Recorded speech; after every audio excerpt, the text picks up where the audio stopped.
కేరళ ఎప్పుడూ రాజకీయ అవగాహనకు ప్రతీకగా నిలిచే రాష్ట్రం. కానీ ఇప్పుడు అదే కేరళలో ఒక కీలక మలుపు దగ్గరగా నిలిచింది.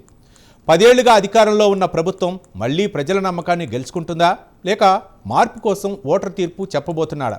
ఇదే ఇప్పుడు దేశ రాజకీయాల్లో హాట్ టాపిక్. ఒకవైపు అభివృద్ధి, సంక్షేమం అంటూ అధికార కూటమి ప్రచారం, మరోవైపు అసంతృప్తి, మార్పు అంటూ ప్రతిపక్షాల దాడి.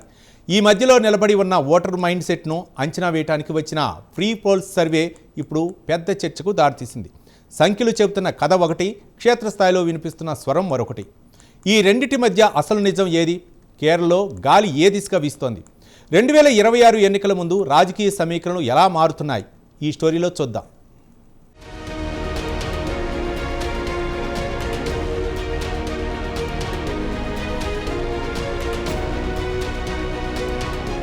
కేరళ రాజకీయాలెప్పుడు దేశానికి ఒక రోల్ మోడల్గా చెప్పుకునే రాష్ట్రం. కానీ 2026 అసెంబ్లీ ఎన్నికల ముందు ఆ రాష్ట్ర రాజకీయ దిశలో పెద్ద మార్పు కనిపిస్తోంది.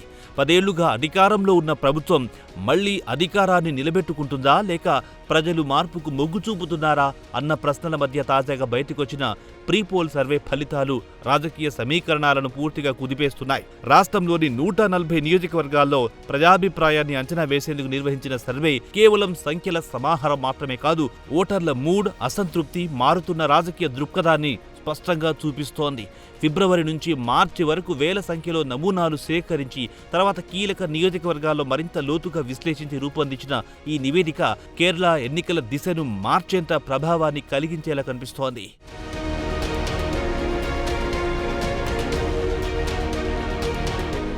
కేరళ ప్రధాన రాజకీయ పార్టీల మధ్య పోటీ హోరాహోరీగా మారిందనేది సర్వే నివేదికలో బయటపడింది.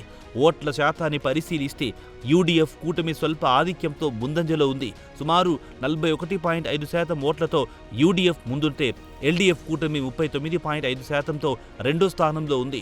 బీజేపీ దాదాపు 15% ఓట్లను సాధించే అవకాశం ఉందని సాస్ ప్రీ పోల్ సర్వే అంచనా. ఇక సీట్ల పరంగా చూస్తే మొత్తం 140 స్థానాల్లో మెజార్టీకి అవసరమైన మ్యాజిక్ ఫిగర్ 71. అయితే సర్వే ప్రకారం యూడీఎఫ్ కూటమి దాదాపు 77 స్థానాల్లో గెలుచుకునే అవకాశం ఉందని చెబుతుంది.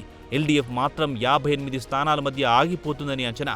బీజేపీ 4 స్థానాల్లో ప్రభావం చూపొచ్చని సర్వే చెబుతోంది. అంటే 10 ఏళ్లుగా అధికారంలో ఉన్న ఎల్డీఎఫ్ కు ఇది గట్టి షాక్ గా మారే అవకాశం కనిపిస్తోంది.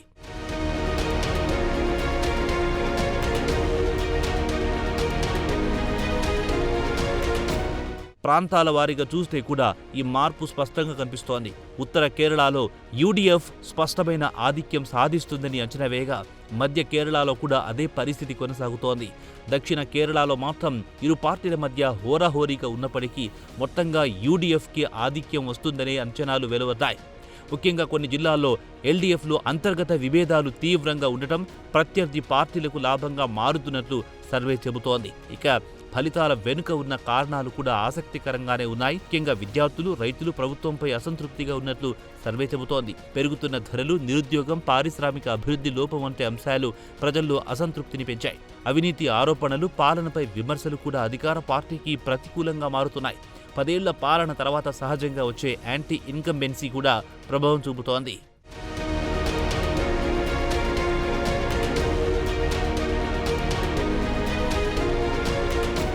అధికార పార్టీలో అంతర్గత విభేదాలు కూడా పార్టీకి నష్టాన్ని తీసుకొస్తున్నాయి. సిపిఎంలోనే వర్గపోరు పెరగడం, సీనియర్ నేతల అసంతృప్తి, కొందరు నేతలు దూరంగా ఉండడం వంటి పరిణామాలు ఎల్డీఎఫ్ కూటమిపై ప్రభావం చూపుతున్నాయి. ఈ అంతర్గత అసమతుల్యత ప్రత్యర్థి యూడీఎఫ్ కు అనుకూలంగా మారుతోంది. మరోవైపు యూడీఎఫ్లో కూడా విభేదాలున్నప్పటికీ వాటిని బయటకు రానివ్వకుండా నియంత్రించడం ఆ కూటమికి ప్లస్ గా మారింది. సామాజిక సమీకరణాలు కూడా ఈ ఎన్నికల్లో కీలకంగా మారుతున్నాయి. ముస్లిం ఓటర్లు క్రమంగా యూడీఎఫ్ వైపు మొగ్గు చూపుతున్నారు. క్రిస్టియన్ ఓట్ బ్యాంక్ను ఆకర్షించడంలో కూడా యూడీఎఫ్ విజయవంతమైందని సర్వే సూచిస్తోంది. మరోవైపు బీజేపీ ఓట్ల శాతం పెరగడం, ముఖ్యంగా కొన్ని నియోజకవర్గాల్లో ఎల్డీఎఫ్కు నష్టాన్ని కలిగించే అవకాశం ఉందని సర్వే నివేదిక ఆధారంగా విశ్లేషకులు చెబుతున్నారు.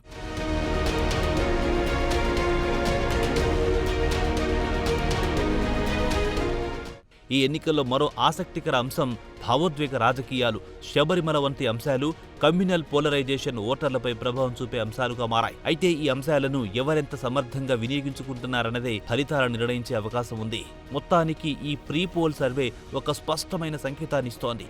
కేరళలో రాజకీయ పోటీ ఇప్పటి వరకు ఎప్పుడూ లేనంతగా కఠినంగా మారింది. చిన్న శాతం ఓట్ల మార్పు కూడా పెద్ద రాజకీయ ఫలితాన్ని తీసుకురాగలదు. ప్రజల్లో మార్పు కోరిక ఎంతుంది, అధికారంపై అసంతృప్తి ఎంత ప్రభావం చూపుతోంది అన్నది ఈ సర్వే స్పష్టంగా చూపిస్తోంది. అయితే ఇది కేవలం అంచనా మాత్రమే.